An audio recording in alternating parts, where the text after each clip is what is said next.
Hello friends, ఈరోజు ఒక మంచి రెసిపీతో మీ ముందుకు వచ్చేసాను. ఏంటంటే చింతపండు టమాటా రసం పెడుతున్నాను. అలాగే క్యాబేజీ ఫ్రై చేద్దాం అనుకుంటున్నాను. ఆల్రెడీ కట్ చేసి ఉప్పు నీళ్ళల్లో వేసి పెట్టాను క్యాబేజీ. సో స్టవ్ మీద పాన్ పెట్టేసి దీనికి ఏమంత ఎక్కువ ఆయిల్ ఏమి యూజ్ చేయొద్దు. జస్ట్ ఒక టేబుల్ స్పూన్ ఆఫ్ ఆయిల్ వేస్తే చాలు.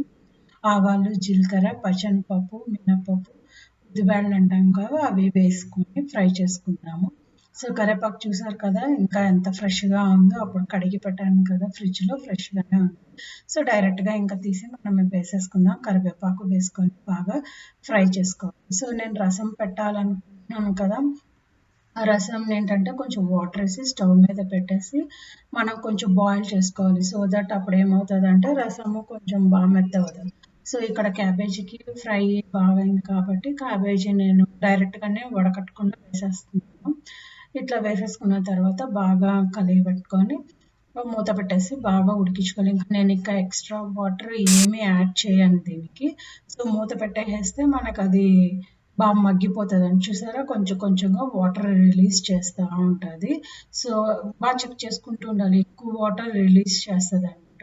సో ఈ రసం ఏంటంటే కొంచెం వాటర్ వేసి బాయిల్ చేసుకున్నాం కదా, కొంచెం దించేసేసి చన్నీళ్ళు పోసి బాగా మ్యాష్ చేసుకోవాలి. మ్యాష్ చేసుకున్న తర్వాత కొంచెం ఉప్పు వేసేసి నేను ఉప్పు వేసి బాయిల్ చేసుకుంటాం మళ్ళా.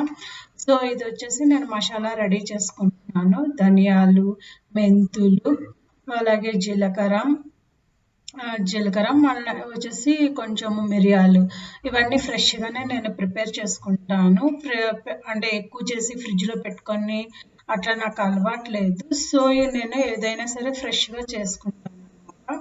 ఫ్రెష్గా దంచుకున్న తర్వాత ఈ వెల్లుల్లిపాయలు యాడ్ చేస్తున్నాను. వెల్లుల్లిపాయలు కొంతమంది ఎండుమిరపకాయలు కూడా దంచుకుంటారు, కానీ నేను అలా చేయను. డైరెక్ట్గా నేను తాలింపులో వేస్తాను. సో వెల్లుల్లిపాయలు వేసేసుకొని మనం దంచేసుకుంటాం. సో క్యాబేజీ వచ్చేసి మధ్య మధ్యలో మనము చెక్ చేసుకుంటూ ఉందాము. అడిగే అంటుకోదు, ఎందుకంటే సాల్ట్ మళ్ళీ పసుపు వేసేంత వరకు అదేం అంటుకోదు అనమాట. కొంచెం వాటర్ రిలీజ్ అవుతూ ఉంటుంది కాబట్టి మనం చెక్ చేసి రసానికి తాలింపు పెట్టేస్తున్నాను. దీనికి కూడా ఎక్కువ ఆయిల్ అవసరం లేదు. జస్ట్ ఒక 1.5 టేబుల్ స్పూన్ ఆఫ్ ఆయిల్ వేసేస్తే సరిపోతుంది.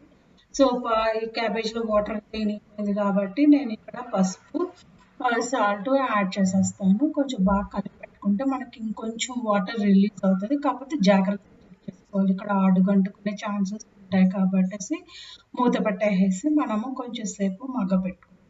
సో రసానికి వచ్చేసి నేను ఆవాలు, జీలకర్ర, ఇంకా ఎల్లుల్లిపాయలు అయితే వేయను. మళ్ళాగా సపరేట్గా ఆల్రెడీ దంచేసాను కాబట్టి మసాలాలు ఇంకా వేయను అనమాట. ఆవాలు, జీలకర్ర, ఒక 2 ఎండుమిరపకాయలు, తర్వాత కరివేపాకు యాడ్ చేస్తాను. కరివేపాకు యాడ్ చేసిన తర్వాత సో ఇలాగ చేసుకుంటే మనకి ఫ్రెష్గా ఏ రోజుకి ఆ రోజుకి బాగా టేస్టీగా ఉంటుంది. ఆ ఫ్లేవర్స్ అన్నీ తెలుస్తూ ముందే ఎక్కువ మసాలా చేసుకొని ఫ్రిడ్జ్లో పెట్టుకున్న అంత టేస్ట్ బాగోదు. సో ఇట్స్ మై డెసిషన్ అనమాట, అంటే నా ఒపీనియన్ అనమాట. సో ఇంకా తర్వాత దంచి పెట్టుకున్న మసాలా వేసేసి అక్కడ కొంచెం పసుపు యాడ్ చేసేసుకొని ఇంకా డైరెక్ట్గా ఆల్రెడీ మనము పెట్టేసుకున్నాం కదా రసంలో, డైరెక్ట్గా అందులో వేసేస్తాము. తర్వాత ఇంకా మనకి ఇంకా బాయిల్ అయిన తర్వాత ఒక 5 మినిట్స్ వరకు బాయిల్ చేసుకున్న తర్వాత సరిపోతుంది. సో ఆల్రెడీ క్యాబేజీలో నేను కొంచెం పసుపు వేసాను కాబట్టి దాన్ని కూడా మధ్య మధ్యలో చెక్ చేసుకుంటూ ఉండాలి, లేకపోతే అడుగంటుకునే ఛాన్సెస్ ఉంటాయి.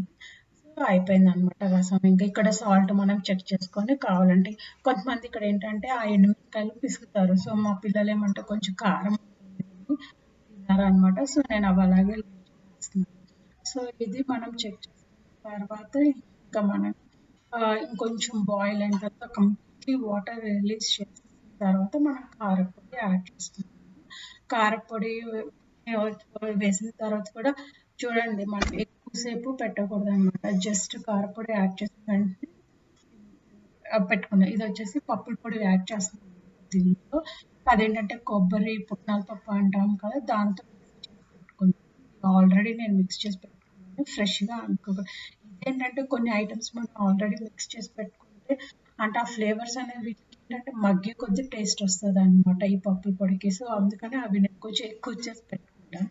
సో ఇంకా మనం చేసే ముందు యాడ్ చేసేసుకుంటాం. అంటే ఆయిల్ ఏం లేకుండా. సో తర్వాత ఇంకా సర్వ్ చేసుకోవడం. మా పాపకి ఆల్రెడీ స్మెల్ వచ్చేస్తుంది. అందుకే పెట్టమని వచ్చేసింది అనమాట. సో వాళ్ళకి ఇలాగా అంటే క్యాబేజీ ఒకప్పుడు మేము కూడా చాలా తక్కువ తినేవాళ్ళం. స్మెల్‌కి అసలు ఎవరు తినేవాళ్ళు. సో నేను మా అత్తయ్య దగ్గర ఇలా నేర్చుకున్నాను. నేర్చుకున్న తర్వాత ఇష్టంగా తింటారనమాట. అలాగే రసంతో కూడా తను ట్రై చేస్తది. సో మీరు కూడా ట్రై చేయండి ఫ్రెండ్స్. థాంక్స్.